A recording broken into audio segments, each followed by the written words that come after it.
அதாவது சிலர் என்ன சொல்கிறாங்கன்னா, குறைவான சோறு நிறைய காய்கறி சாப்பிட்ணும் அப்படின்னு சொல்கிறாங்க. அந்த சோறுங்கிறது எப்படிப்பட்டதுன்னா நம்மளை அடிமைப்படுத்தக்கூடியது.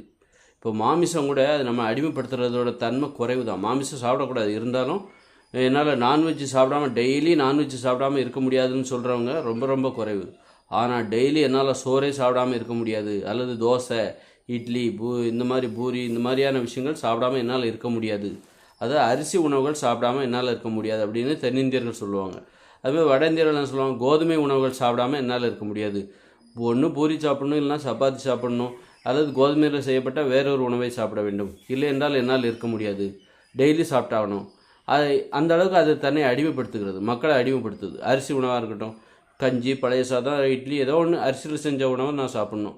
ஆனால் டெய்லி என்னால் மாமிசம் சாப்பிட்டே ஆகணும்னு யாரும் ஒன்றும் அடம் பிடிக்கலை.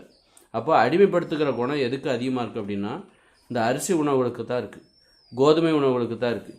அதுவே ஐரோப்பியர்களுக்கு மைதா உணவு, டெய்லி அவங்க சாப்பாடில் அந்த மைதாங்கிறது இருக்கும். இந்த அடிமைப்படுத்துகிற குணம் அந்த மாதிரியான ஒரு அதனால் மாமிசத்தை விட அடிமைப்படுத்துகிற குணம் எதுக்கு இருக்குது, அரிசி, கேழ்வரகு, கோதுமை. அதனால் நீங்கள் கொஞ்சோண்டு சோறு சாப்பிட்டுட்டு நிறைய காய்கறி சாப்பிட்லாம் அப்படின்னு நினச்சிங்கன்னா அதை உங்களால் கண்ட்ரோல் பண்ண முடியாது. சாப்பிடும்போது என்ன பண்ணுவீங்க, ஒரு நாள் 2 நாள் ப்ராக்டிஸ் பண்ணுவீங்க, 3ஆம் நாள் நிறைய சோறு கொஞ்சம் தானே அப்படின்னு சொல்லிட்டு நிறைய சோறு சாப்பிட்ருவீங்க. அதில் கட்டுப்பாடுங்கிறதே கிடையாது.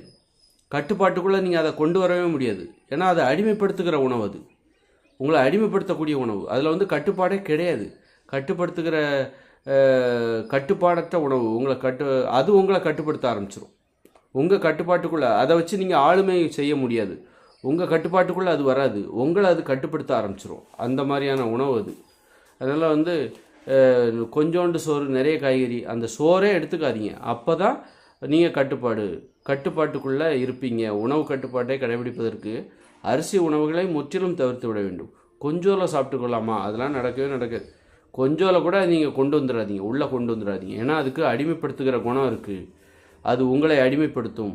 அதனால் கொஞ்சோண்டு இடம் கொடுத்தீங்கனாலும் போதும், அது தனக்கான இடத்தை விரிவுபடுத்தி கொள்ளும், பெருசாக்கிக்கும், பெரிய இடத்தை ஆக்கிரமித்து கொள்ளும்.